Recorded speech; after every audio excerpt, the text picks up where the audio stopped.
Assalamualaikum warahmatullahi wabarakatuh. Halo, perkenalkan saya dari Prodi PLB Unipar Jember. Saya Ayu Paras Ayu. Nah, di sini saya akan mengulas atau memberikan pembahasan tentang pendidikan anak tunanetra serta apa saja penyebabnya dan pelayanan khusus bagi anak penyandang tunanetra. Kalian tahu apa itu disabilitas netra? Nah, disabilitas netra atau anak tunanetra adalah anak atau orang yang memiliki penglihatan kurang dari 6/60. Nah, setelah dikoreksi, dia sama sekali tidak bisa melihat apapun, melihat benda-benda di sekitarnya, melihat orang-orang yang ada di sekitarnya. Jangankan di sekitarnya, jarak jauh aja dia tidak akan bisa memandang. Dari sini, dia ada di sebelah sini, kemudian ada orang di depannya dia langsung berhadapan, dia tidak akan bisa melihat. Itu definisi umum tentang apa itu anak tunanetra. Nah, anak tunanetra ini terjadi atau kenapa bisa terjadi? Dia memiliki gangguan pada mata atau dia bisa menjadi penyandang cacat atau dia menjadi penyandang disabilitas netra. Nah, penyebabnya adalah ada dari faktor genetik. Nah, faktor genetik ini apa? Tentunya kalian semua sudah pada tahu, bukan?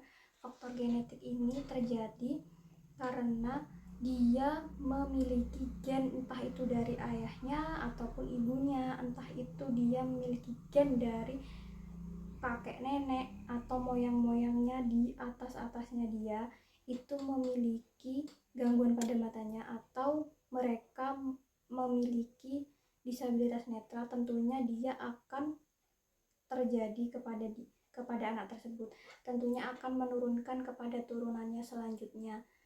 Nah, begitu. Itu yang dinamakan faktor genetik, bisa terjadi. Kemudian ada lagi dari perkawinan sedarah. Apa itu perkawinan sedarah? Perkawinan sedarah adalah perkawinan antar saudara.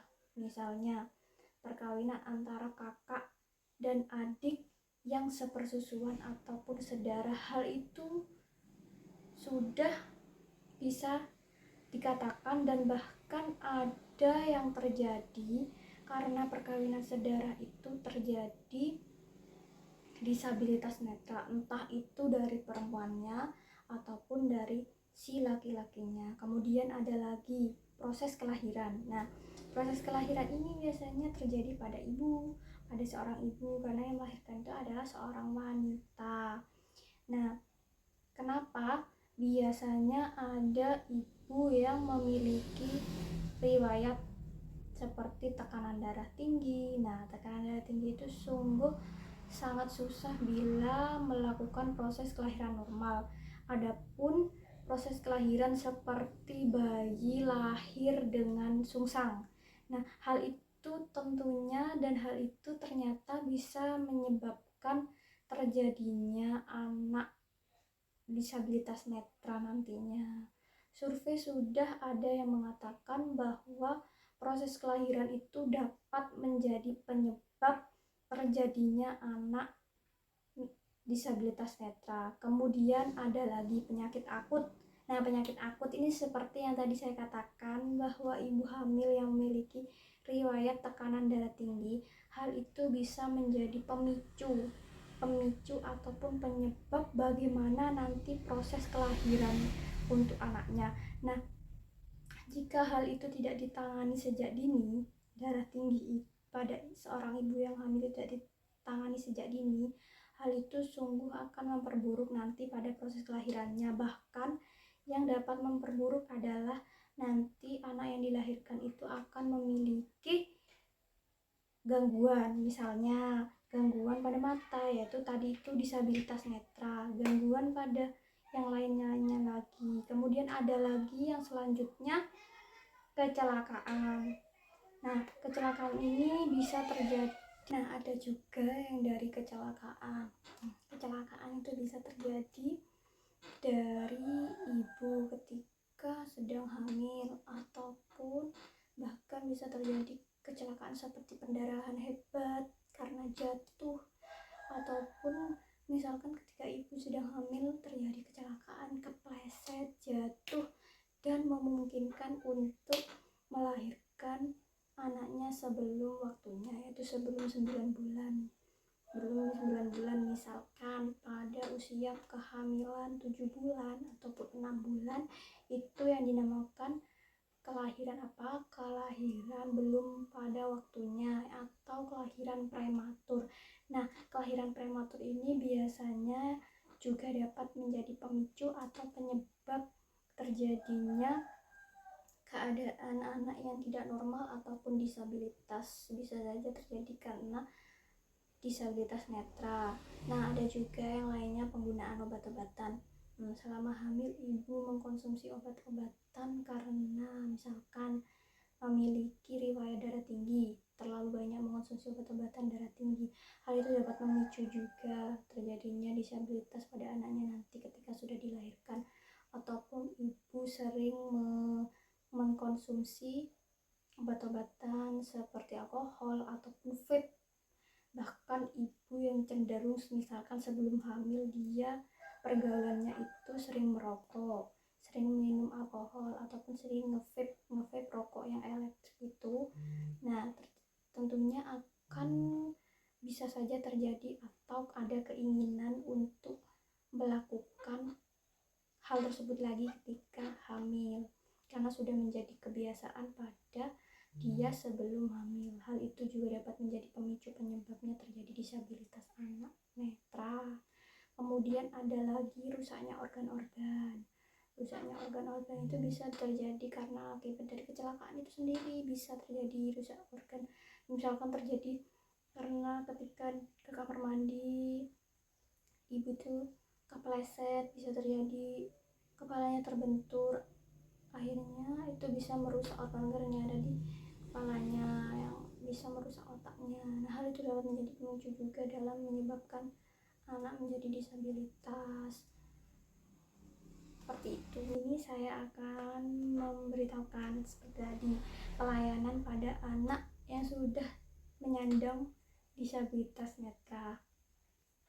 Yang pertama, misalkan anak itu sudah belajar di dunia pendidikan, misalkan bersekolah. Nah, gurunya ataupun dosennya misalkan, jika anak itu memiliki disabilitas netra, hal yang harus dilakukan adalah menyebutkan nama.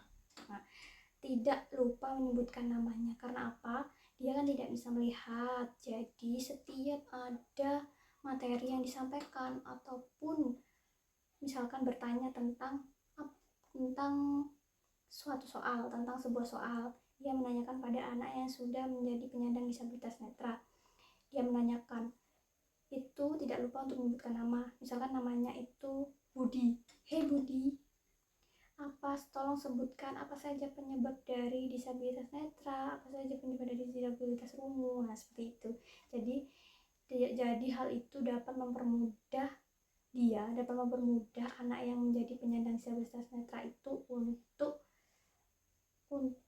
dia dapat menerima materi yang diajarkan oleh guru ataupun dosen. Hal itu dapat mempermudah dia untuk belajar. Dan jangan hanya guru terpaku pada papan tulis saja, karena muridnya itu tidak hanya memiliki penyandang, misalkan yang lainnya temannya memiliki penyandang tunadaksa, memiliki cerebral palsy. Nah, tidak lupa jika gurunya memiliki murid yang penyandang disabilitas netra, jangan hanya terpaku pada papan tulis saja. Jadi guru ini harus bisa menirukan apa yang dituliskan.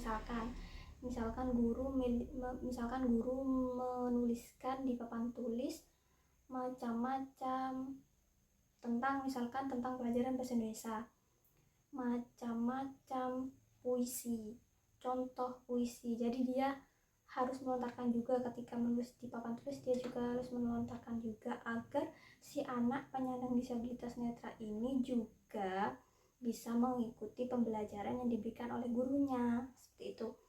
Dan kemudian ada lagi tempat duduk yang strategis. Nah, kenapa tempat duduk strategis ini sangat penting untuk anak penyandang disabilitas netra?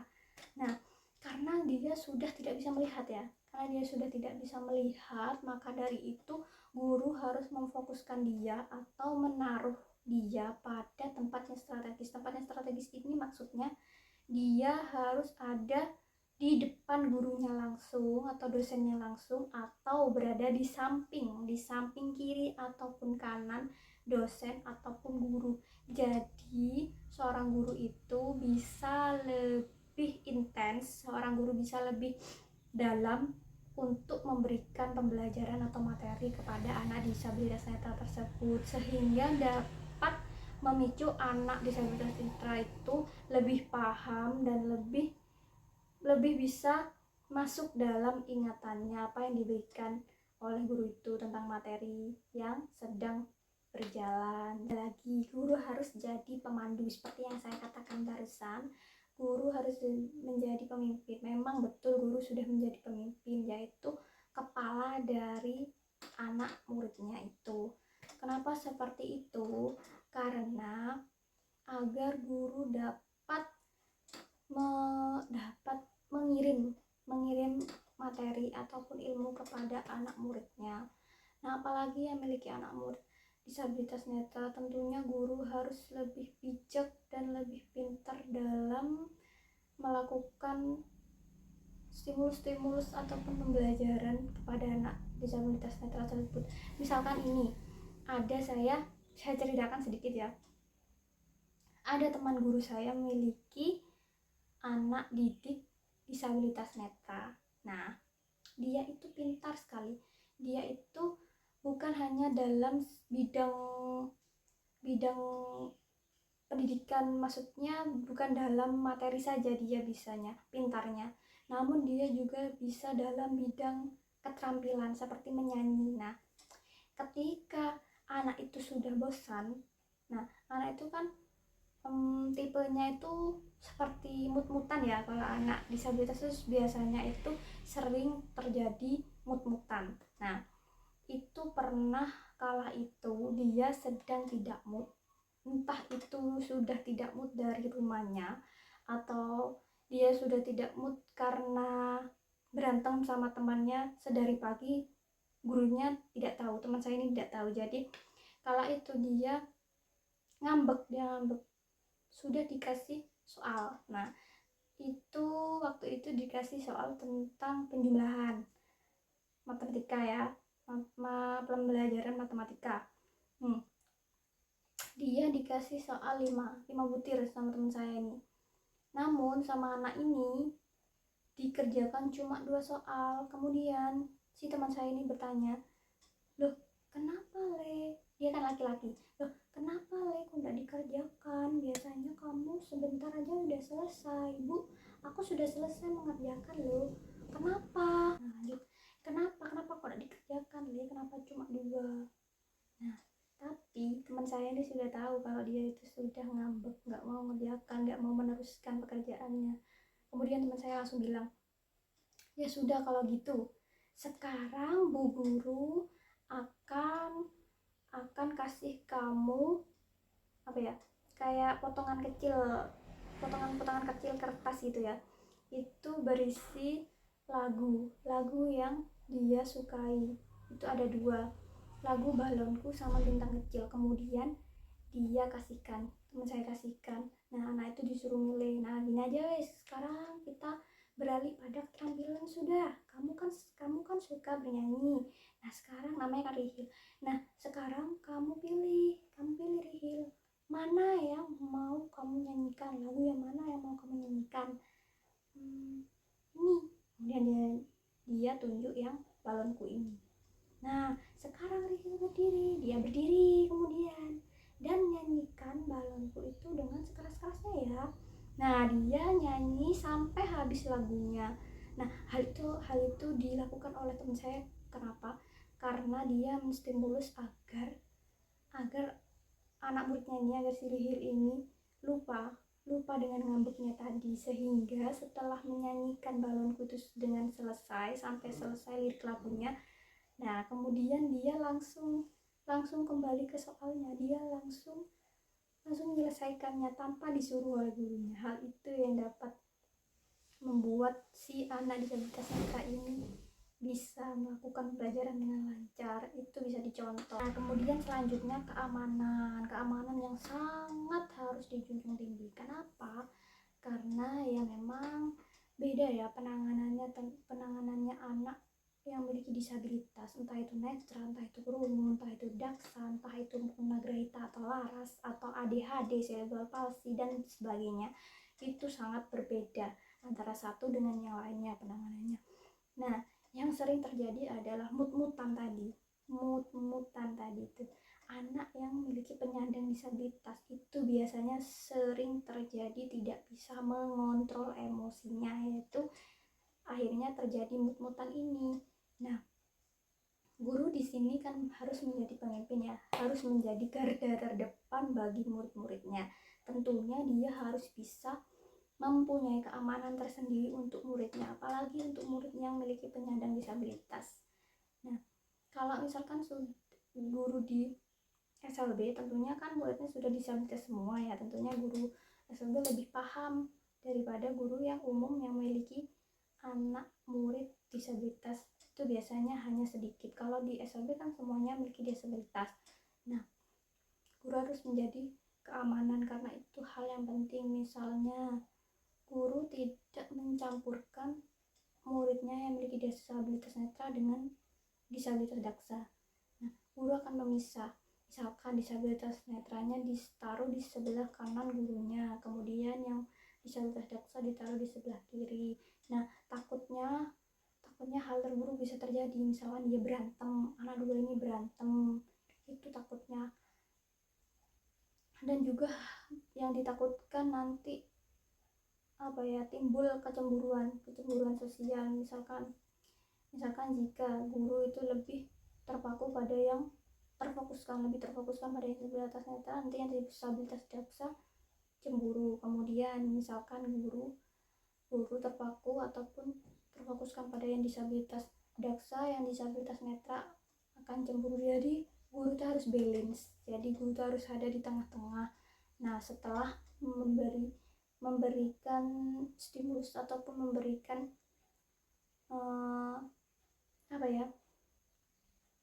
memberikan pembelajaran atau materi kepada yang disabilitas netra, kemudian guru pergi ke disabilitas daksa. Nah, apa yang nggak bisa dia tanyakan, kemudian apa yang nggak bisa gitu, begitu seterusnya. Jadi bergantian, jangan sampai guru itu harus duduk terdiam sampai mereka berdua tanya sendiri. Jangan. Fakta umum yang biasanya itu ada dalam tunanetra atau mendarah daging lah yang ada di anak disabilitas netra, yaitu berikanlah layanan khusus. Nah, layanan khusus namanya aja layanan khusus. Layanan khusus itu untuk anak yang memiliki berkebutuhan khusus, yaitu disabilitas tadi. Layanan khusus itu apa? Nah, layanan khusus itu beda dengan anak-anak yang normal pada umumnya. Untuk anak yang disabilitas itu pelayanan khususnya lebih terkhususkan lagi dan lebih banyak. Kemudian berikan jadwal khusus ini misalkan jika anak disabilitas netra itu ada yang kesulitan dalam misalkan materi matematika, dia kesulitan dalam pembagian cara dalam jawanya, biasanya porogapit ya itu. Nah, jadi guru harus memiliki kesempatan, harus memiliki ide, bagaimana kalau ketika istirahat ataupun ketika pulang sekolah. Kalau misalkan pulang sekolah biasanya kan ngantuk. Nah, jadi ketika istirahat saja. Jadi dia disuruh beli-beli dulu, nanti sambil belajar dia bisa makan-makan, nggak apa-apa, sambil guru itu membantu dia untuk belajar tentang pembagian porogapit tadi, seperti itu. Kemudian ada lagi, pada siswa yang low vision. Nah, low vision itu seperti tadi ada kendala itu mintalah untuk memberitahu apa yang dia inginkan, apa yang dia lihat, apa yang dia, untuk meminimalisir terjadinya mut-mutan tadi. Nah, guru harus punya ide. Misalkan dia kan suka bernyanyi ya. Nah, kemudian dia dengarkan sebuah lagu yang belum dia pernah nyanyikan ataupun belum dia dengar. Misalkan lagu seperti Pelajar Pancasila, biasanya kan sekarang sudah didengungkan ya di sekolah-sekolah pelajar Pancasila itu, karena sudah banyak yang menerapkan IKM atau implementasi kurikulum merdeka. Nah, itu didengarkan ke anak si disabilitas netra ini dengan bantuan seperti headset ataupun headphone ya. Kemudian itu akan memberikan anak ini stimulus, yaitu dia akan menerka-nerka, loh ini loh belum pernah aku dengarkan lagu ini tapi kok enak ya. Nah, kemudian lama kelamaan jika dia sudah sering didengarkan lagu-lagu ini, lagu belajar Pancasila ini, nah guru akan menyuruh dia untuk menyanyikan. Hal tersebut sangat-sangatlah berpengaruh untuk dia ke depannya, karena dia sudah bisa menjalankan pembelajaran tentang apa? Tentang mengingat, walaupun itu mengingat bukan mengingat materi, bukan mengingat tentang pembelajaran, tapi itu mengingat tentang lagu. Gak apa-apa, itu juga sama saja mengingat kosakata, karena di lagu itu kan banyak kosakata, banyak kata-kata. Itu sama aja juga dengan pembelajaran mengingat juga.